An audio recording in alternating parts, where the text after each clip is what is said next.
Sot do të kryejmë një ndërhyrje kirurgjikale e cila ka të bëjë me gurët në tëmth ose heqja e fshikëzës tëmthit.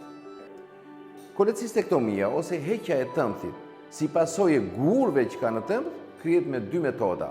Ne e kryejmë me metodën klasike ose me metodën e hapur, me atë që quhet laparatomia ose hapje e barkut, e kryejmë dhe me metodën laparoskopike, e cila është një risi e kohës që ka shumë të mira në krahasim me metodën e vjetër klasike.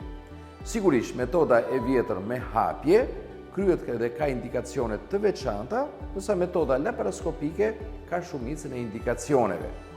Metoda laparoskopike që ne kemi futur gjerë në çdo vend të Shqipërisë, kryesisht në Tiranë, kuptohet, por edhe në klinikën tonë, po flas, ka të bëjë me vendosjen e 4 tubave ose trokarëve të veçantë në kavitetin abdominal dhe hiqet tëmthi ose kryhet heqja e fshikëzës tëmthit me metodën laparoskopike. Heqja e tëmthit me këtë metodë ka shumë të mira sepse pacienti qëndron vetëm një ditë në spital, nuk ka dhimbje postoperatore, ka plagë shumë të vogla, shkon shumë shpejt në punë, shkon shumë shpejt në shkollë, shkon shumë shpejt në aktivitetin e përgjithshëm të tij. Këtu fillon ndërhyrja kirurgjikale me larjen e duarve fort nga ana e kirurgëve.